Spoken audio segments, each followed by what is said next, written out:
Bom dia, gente. Então, nós vamos continuar nossas aulas com essa discussão sobre o Egito Antigo.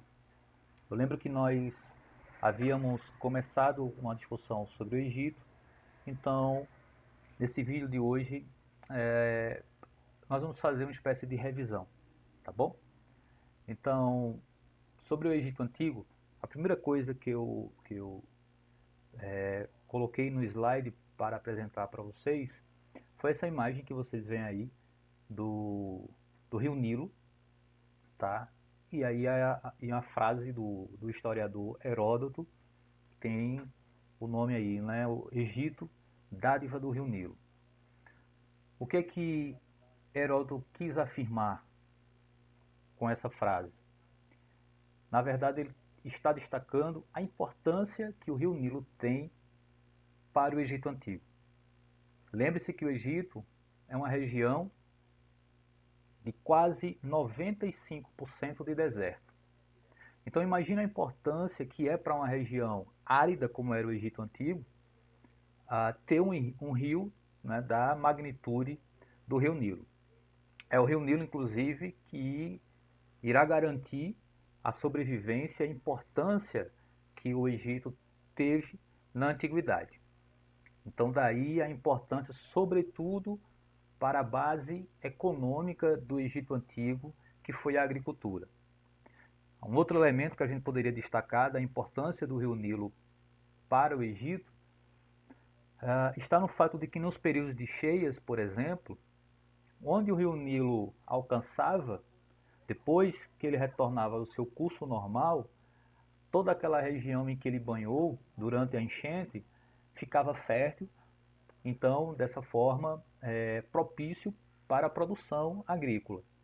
Então, imagine se o Egito Antigo tem como base econômica a agricultura e você tem um rio, né, com essa importância nessa região, então não tem como não dizer outra coisa que de fato o rio Nilo acaba sim sendo extremamente importante para a sobrevivência do Egito, das comunidades, dos povos da antiguidade egípcia.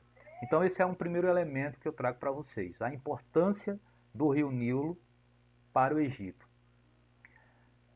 Um outro fator que é importante a gente destacar sobre o rio Nilo, melhor, sobre o Egito, está numa das suas fortes características. Pensando em outros povos da antiguidade, como os persas, que tinha como característica forte serem povos conquistadores. Daí nós tivemos o Império Persa.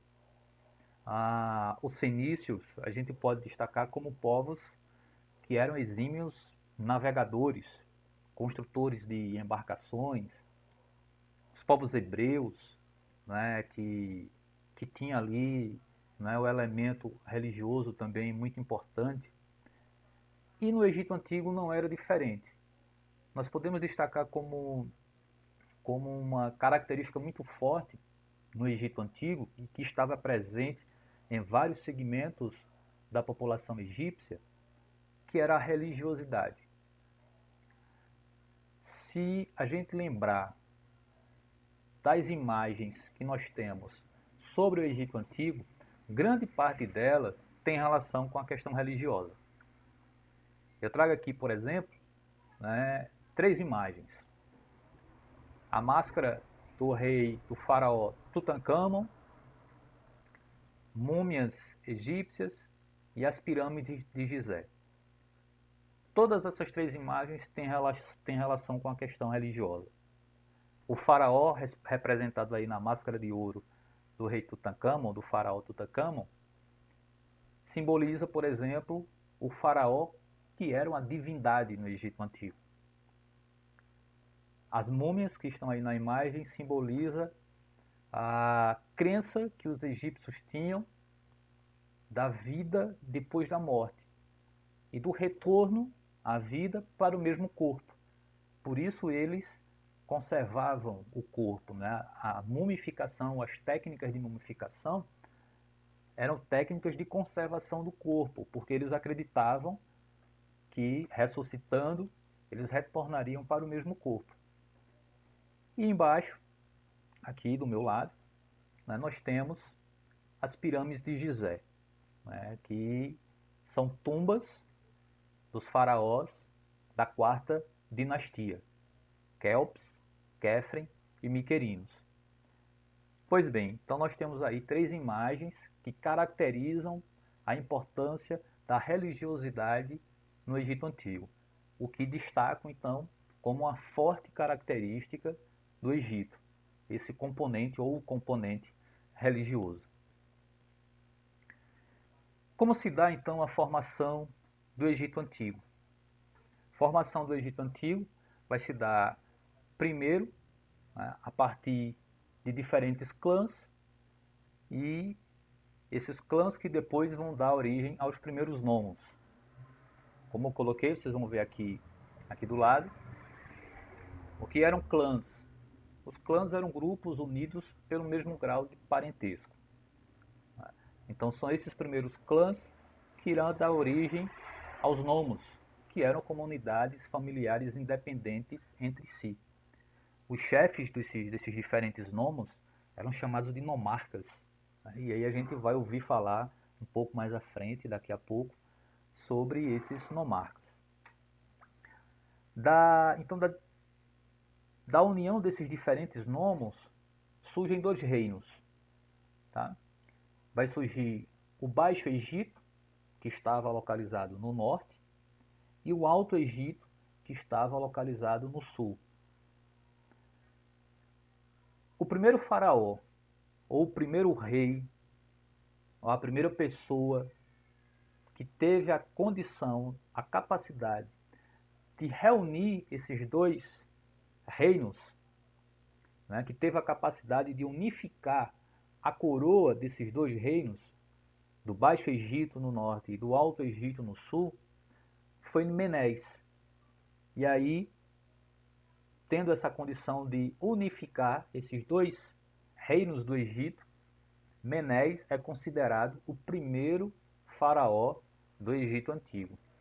Né? Então, aquele primeiro que conseguiu a unidade entre essas diferentes regiões ali do Egito. Então, a partir daí, a gente vê a formação do Egito, que vai estar dividido em 3 momentos, ou dividido em 3 períodos: o Antigo Império, o Médio Império e o Novo Império.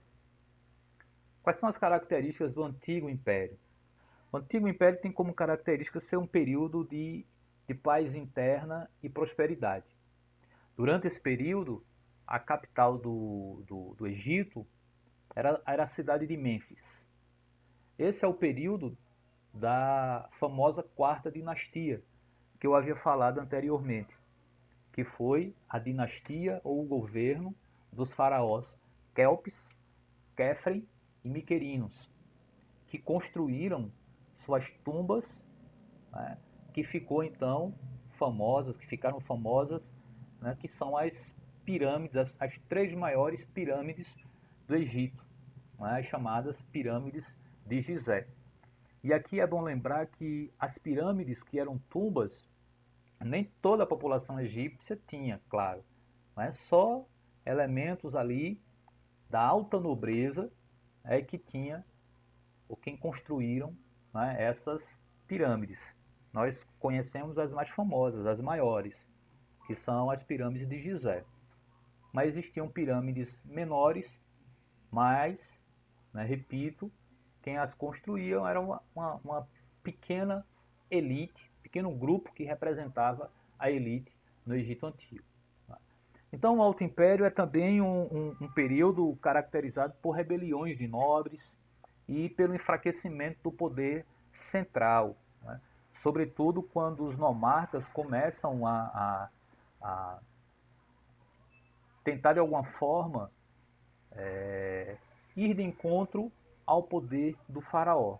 Então a gente tem um período aí de instabilidade, né, durante esse momento, durante essa ação tá? Dos nomarcas, né? Que, por serem uma espécie ali de prefeitos, né? De diferentes nomos e diferentes regiões ali no Egito Antigo, eles criaram então esse conflito com o poder central, com o poder do faraó. Tá? Então o antigo império, né, ele termina com esse momento aí de instabilidade entre o poder central, que era o poder do faraó, e o poder dos diferentes nomarcas. O Médio Império, então, ele é caracterizado pela restauração do poder do faraó. Aí, se no Antigo Império a capital do Egito foi Mênfis, no Médio Império a capital passa a ser Tebas. Aí, depois, no mapa que eu vou mostrar mais à frente, a gente vai ter uma noção de cada uma dessas localidades. Tá? Então, o Médio Império ele se caracteriza pelo, como eu coloquei aí, né, vocês poderão observar, pelo rompimento do isolamento, tá, entre as relações comerciais com outros povos.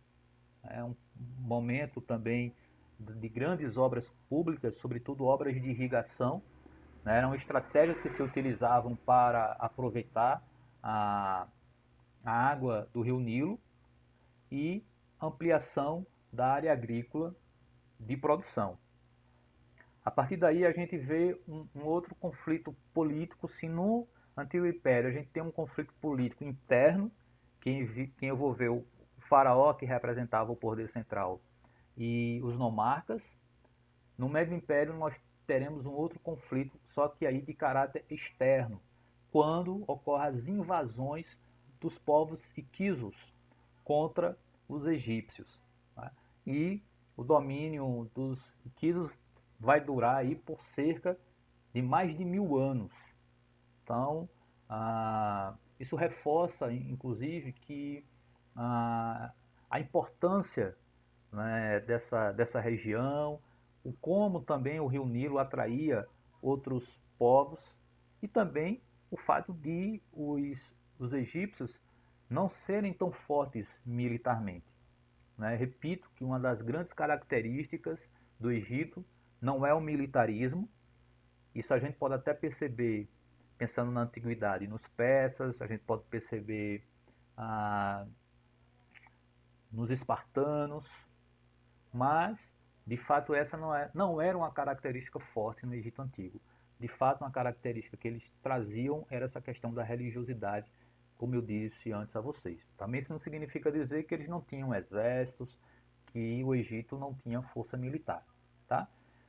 E aí o Médio Império ele termina com aquele período da chegada dos hebreus, né, da escravização dos hebreus pelos povos egípcios. O Novo Império ele se caracteriza pela expulsão dos iquisos e a escravização dos povos hebreus.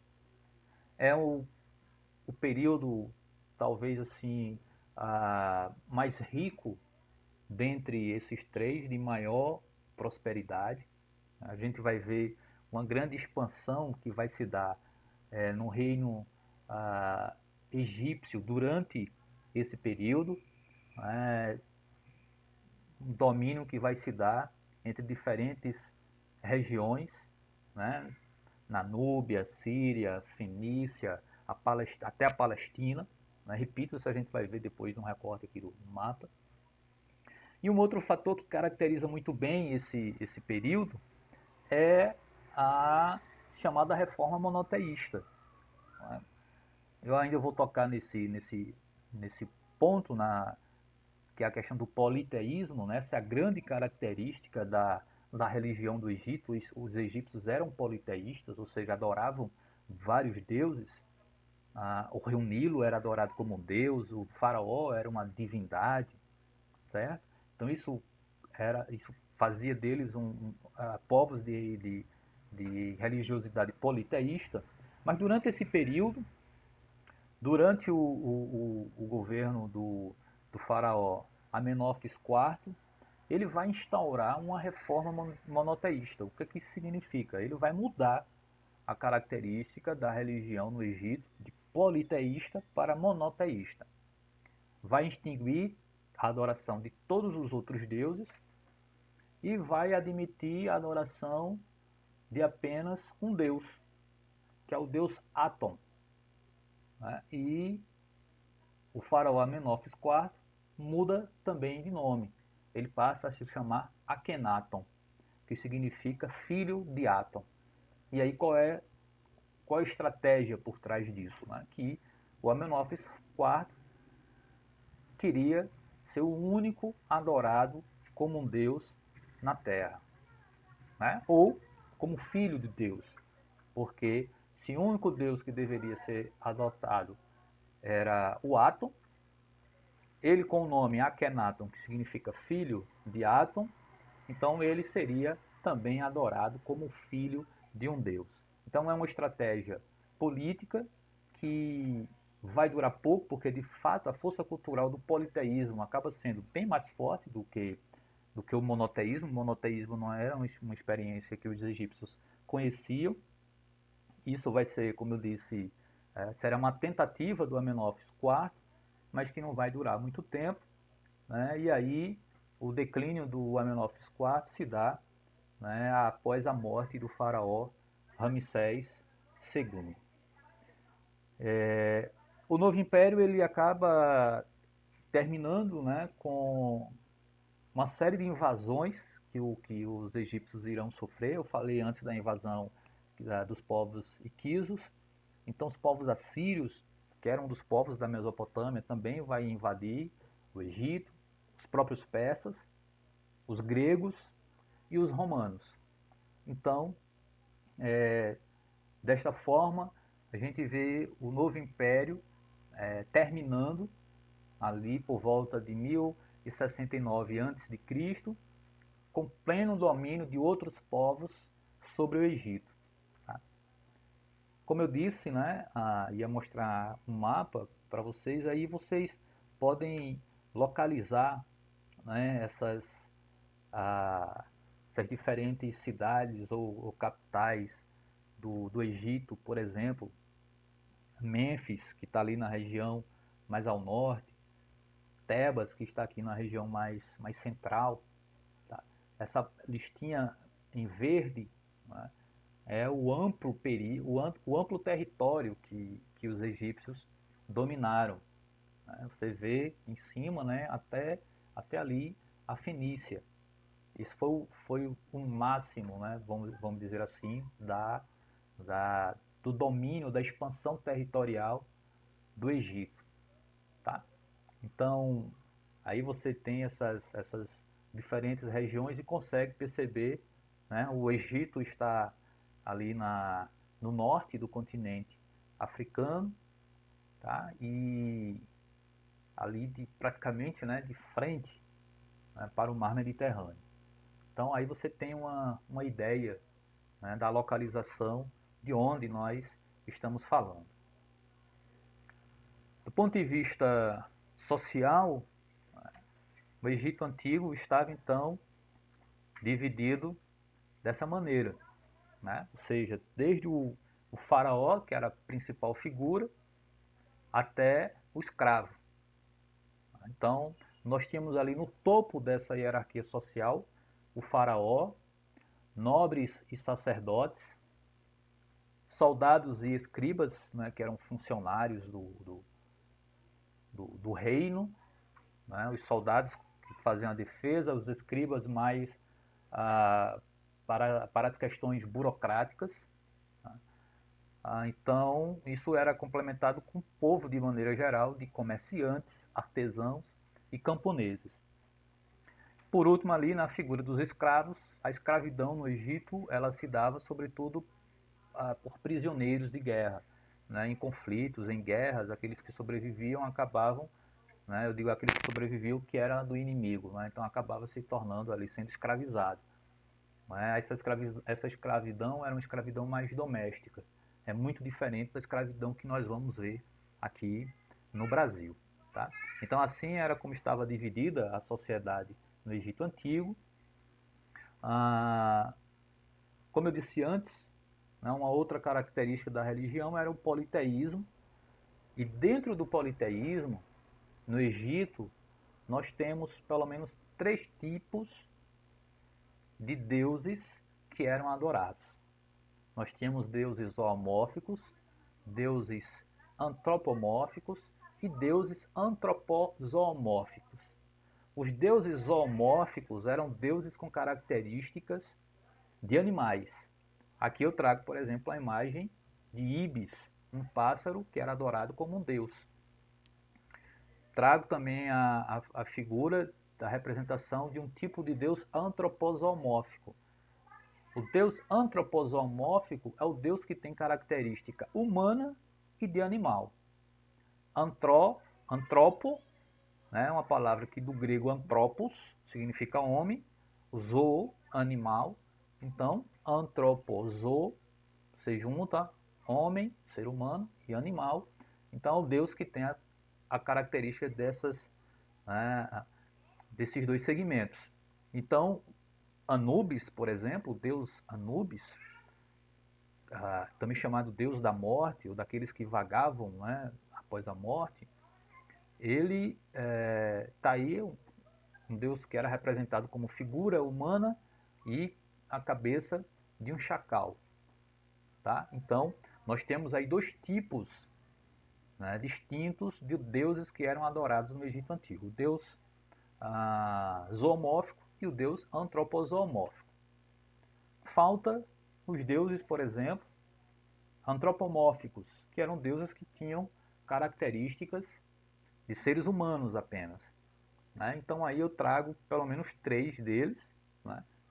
Amon-Ra, o deus Sol, o principal deus, aquele deus que era mais adorado no Egito Antigo.